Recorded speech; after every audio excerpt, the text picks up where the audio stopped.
Mendengar nama Syekh Siti Jenar, pikiran kita langsung tertuju pada sosok manusia, wali yang mempunyai kepribadian aneh dan kontroversial. Bahkan, namanya sendiri adalah sebuah nama yang penuh misteri dan serba gelap. Oleh karena itu, pandangan orang-orang Jawa mengenai tokoh Syekh Siti Jenar bercampur antara mitos dan kisah nyata. Keanehan dan kekontroversialnya ini tidak lepas dari ajaran keagamaan yang disampaikannya ke masyarakat pada waktu itu, yang tergolong menyimpang dari pakem yang ada. Ajaran manunggaling Kaulo Gusti. Masih banyak yang hanya tahu bahwa Syekh Siti Jenar atau Abdul Jalil adalah seseorang yang hidup di era Wali Songo yang dieksekusi mati oleh Sunan Kudus karena ajarannya dinilai menyimpang. Bahkan, jika membicarakan manusia fenomenal ini, mungkin akan membutuhkan banyak waktu. Ajaran Syekh Siti Jenar yang kita yakini dalam cerita adalah manunggaling Kaulo lan Gusti. Ajaran ini yang menyatakan bahwa Kaulo dan Gusti adalah satu, tidak ada beda, dua yang menjadi satu, atau kosong yang menjadi satu. Kaulo adalah manusia atau hamba Allah, sedangkan Gusti adalah Tuhan. Apakah mungkin Tuhan itu sama seperti makhluk ciptaannya? Atau apakah perwujudan Tuhan adalah sama dengan perwujudan Syekh Siti Jenar? Tentu saja tidak. Sesat jika kita memikirkan seperti itu. Namun, apakah pemikiran itu yang Syekh Siti Jenar coba untuk berikan kepada masyarakat pada saat itu? Mungkin perlu penelitian yang lebih lanjut mengenai hal ini. Apalagi ini hanya dipahami dari sudut pandang sempit dalam pemikiran mikro.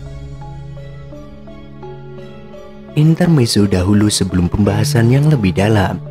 Ketika Syekh Siti Jenar mengajarkan ajaran tersebut, para wali, terutama Sunan Kudus, datang menemui Syekh Siti Jenar untuk memberitahukan bahwa ajarannya sebenarnya tidaklah salah.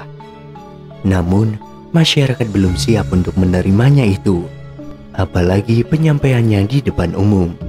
Sehingga ada beberapa sumber yang mengatakan bahwa sebenarnya yang dibunuh bukanlah Syekh Siti Jenar, melainkan ajarannya saja. Ada pula beberapa teori yang mengenai hilangnya Syekh Siti Jenar di era Wali Songo. Jadi, apa hakikatnya manunggaling Kaulo Gusti? Jika ada yang menafsirkan bahwa ajaran tersebut adalah ajaran tauhid, apakah itu diperbolehkan? Sistem tauhid yang diciptakan Allah memang mentuhankan Tuhan, mempercayai Tuhan dan segala kekuasaannya.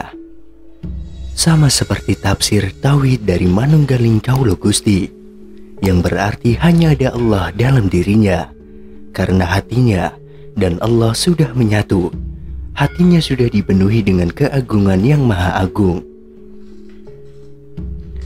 Perihal ini merupakan kaitan hubungan manusia dengan Tuhan, bukan menuhankan manusia. Jika seseorang sudah bertauhid, maka apapun yang dilakukan dan apapun gerak-geriknya akan selalu ada Tuhan di dalamnya. Kejadian seperti inilah yang membuat manusia menjadi jalma kang utama. Jika ada yang mengira bahwa Tuhan itu sangat jauh, berada di langit ketujuh, berada di surga, maka pemikiran seperti itu masih dilandasi pemikiran yang materialistis. Karena hakikat Tuhan adalah menyatu dengan diri kita. Manunggaling Kaulo Gusti adalah sistem tauhid. Kita sepakat bahwa hanya Allah yang maha ada. Manunggaling Kaulo Gusti adalah ajaran yang selalu disematkan pada Sang Syekh. Sampai sekarang, ajaran ini selalu dipandang sebagai ajaran bahwa makhluk bisa bersatu dengan Tuhan. Dengan kata lain, tiada dua antara Tuhan dan manusia.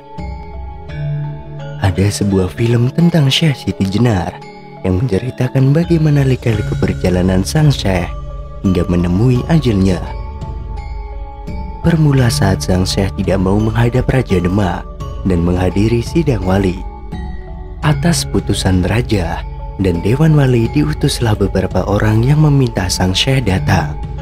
Saat para utusan uluk salam dan menanyakan keberadaan sang syekh, dijawab oleh sang syekh bahwa beliau tidak ada, yang ada adalah Allah.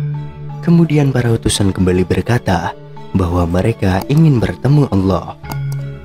Maka jawab sang syekh bahwa Allah tidak ada, yang ada adalah sang syekh. Akibatnya, sang Syekh Siti Jenar harus menerima hukuman pancu oleh Dewan Wali dan Raja Demak. Dan yang menyedihkan, jenazah sang Syekh berubah menjadi anjing. Inilah cerita keeksistensian sang Syekh yang selama ini kita terima dan setujui begitu saja. Bahkan tidak hanya kalangan masyarakat awam yang menerima cerita itu, melainkan dari kalangan akademis pun seolah manut, bahkan membubui lebih ngeri lagi. Pertanyaan kita, apakah benar sang Syekh menyebutkan dirinya sebagai Allah? Apa maksud dari ajaran Manunggaling Kaulo Gusti? Benarkah dia mati dipancung oleh Dewan Wali dan mayatnya berubah menjadi anjing? Siapakah sebenarnya Syekh Siti Jenar itu? Benarkah dia wujud dari cacing merah yang terkena sabda sang wali sehingga berubah menjadi manusia?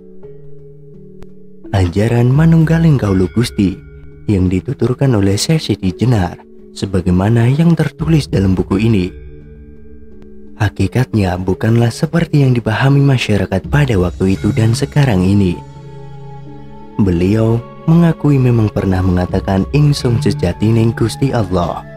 Kata-kata inilah yang kemudian disalahpahami oleh masyarakat. Khalayak ramai menuduh beliau telah mengaku Tuhan. Syekh Siti Jenar menginfansi bahwa anggapan masyarakat terhadap sepenuhnya salah. Meskipun demikian, ia mengaku bahwa masyarakat tidak sepenuhnya benar dalam memahami konsep Manunggaling Kaulo Gustinya.